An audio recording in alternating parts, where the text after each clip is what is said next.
আপনার ডাক্তার কি আপনাকে স্কোয়ার ফার্মাসিউটিক্যালসের অক্সাপ্রো 10 mg ট্যাবলেটটি প্রেসক্রাইব করেছেন? আর আপনি ভাবছেন এটি একটি সাধারণ ঘুমের ওষুধ। তাই একটু ভালো লাগলেই নিজের ইচ্ছায় এটি খাওয়া বন্ধ করে দেওয়া যাবে। যদি আপনি মনে মনে এটাই ভেবে থাকেন, তবে আপনি নিজের অজান্তে ব্রেনের জন্য এক মারাত্মক বিপদ ডেকে আনছেন। হ্যাঁ, ইন্টারনেটে প্রতিদিন হাজার হাজার মানুষ সার্চ করছে অক্সাপ্রো 10 mg এর কাজ কি, কিভাবে কাজ করে। কিন্তু দুঃখের বিষয় হলো বেশিরভাগ ভিডিওতে এর আসল মেডিকেল সত্যটা আপনাদের বলা হয় না। আজকের এই কয়েক মিনিটে আমি আপনাদের সাথে শেয়ার করব এই ওষুধের এমন কিছু গোপন তথ্য এবং মারাত্মক ভুল ব্যবহার যা জানা আপনার এই মুহূর্তে দরকার।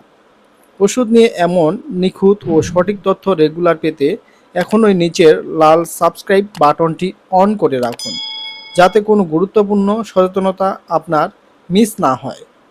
চলুন অক্সাপ্রো এর আসল কাজটা জেনে নেওয়া যাক। প্রথমে আসি আমাদের সমাজের একটা মস্ত বড় ভুল ধারণা ভেঙে দেই।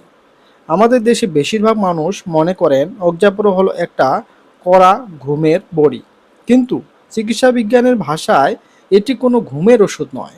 এর ভেতরে থাকা মূল উপাদান হচ্ছে অ্যাসিটালোপ্রাম অক্সালেট, যা আসলে একটি এসএসআরআই অ্যান্টিডিপ্রেসেন্ট ওষুধ। এটি মূলত আপনার মস্তিষ্কের সেরোটোনিন নামের একটি হ্যাপি হরমোনের ভারসাম্য ঠিক করে, যার ফলে আপনার অতিরিক্ত দুশ্চিন্তা, মনের ভেতর সারাক্ষণ অস্থিরতা, অকারণ ভয় লাগা বা প্যানিক অ্যাটাক হওয়া কমে আসে। আর মন যখন শান্ত হয়, তখন ঘুম এমনিতেই স্বাভাবিকভাবে চলে আসে। এখন আসি সবচেয়ে জরুরি এবং প্র্যাকটিক্যাল কথায়, যা অন্য কোনো সাধারণ কন্টেন্ট আপনাকে বলবে না। আমার নিজের অভিজ্ঞতা এবং রোগীদের বাস্তব রিভিউ দেখেছি মানুষ এই ওষুধটি 1 বা 2 দিন খেয়ে আশা করে যে ম্যাজিকের মতো সব টেনশন দূর হয়ে যাবে। মনে রাখবেন, এই জেনেরিকের ওষুধগুলো শরীরের পূর্ণাঙ্গভাবে কাজ করতে 2 থেকে 4 সপ্তাহ সময় নিতে পারে। তাই ওষুধ খাওয়া শুরু করে অস্থির না হয়ে ধৈর্য ধরাটা খুব জরুরি। এবার আসি সবচেয়ে বিপজ্জনক এবং ভুল ব্যবহার, যা অনেকেই করে থাকেন।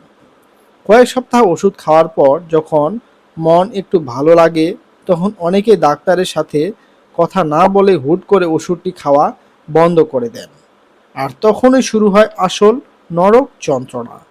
রোগীরা এসে কমেন্ট করেন বা জানান যে ওষুধ বন্ধ করার পর তাদের মাথার ভেতরে কেমন যেন তীব্র বিদ্যুতের শকের মতো লাগছে। চিকিৎসা বিজ্ঞানের ভাষায় এটাকে বলা হয় ব্রেন জ্যাপস। এছাড়াও তীব্র মাথা ঘোরা, শরীর কাঁপানো, হঠাৎ করে মেজাজ খিটখিটে হয়ে যাওয়ার মতো উইথড্রল সিনড্রোম দেখা দেয়। তাই এই ওষুধ কখনো নিজের ইচ্ছায় হুট করে বন্ধ করা যাবে না। ডাক্তাররা সবসময় এর ডোজ আস্তে আস্তে কমিয়ে, যেমন 10 মিলিগ্রাম থেকে 5 মিলিগ্রাম করে, তারপর পুরোপুরি বন্ধ করেন। পাশাপাশি অনেকে ইন্টারনেটে একটা বিষয় খুব গোপনে খোঁজেন, তা হলো এর কোনো দীর্ঘমেয়াদী সাইড ইফেক্ট আছে কি না। উত্তর হলো হ্যাঁ, এটি কিছুদিন খাওয়ার পর সাময়িকভাবে আপনার শরীরের ওজন কিছুটা বাড়তে পারে এবং অনেকের ক্ষেত্রে সামান্য যৌন আকাঙ্ক্ষা কমে যাওয়ার মতো সমস্যা হতে পারে। তবে এতে ভয় পাওয়ার কিছুই নেই। এটি সাময়িক এবং আপনার সাইকিয়াট্রিস্টকে বা চিকিৎসককে জানালে ওনারা ডোজ অ্যাডজাস্ট করে এটার সমাধান করে দেন।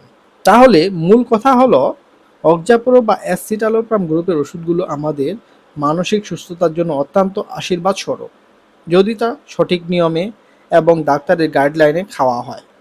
নিজে থেকে এর ভুল ব্যবহার করবেন না। আপনার যদি আজকের এই ভিডিওটি তথ্যবহুল মনে হয়ে থাকে এবং মনে হয় এটি দেখে আরেকজন মানুষ ভুল ব্যবহার থেকে বাঁচবে, তবে এখনই ভিডিওটি একটি লাইক দিন এবং মানুষের সাথে বা মানুষের মাঝে সচেতনতা বাড়াতে ভিডিওটি আপনার বন্ধুদের সাথে শেয়ার করতে পারেন। আর ওষুধের এমন সঠিক রিভিউ এবং সচেতনতা নিয়মিত পেতে আমাদের চ্যানেলটি এখনই সাবস্ক্রাইব করে পাশে থাকুন। দেখা হচ্ছে পরবর্তী ভিডিওতে। ততক্ষণ ভালো থাকুন, সুস্থ থাকুন।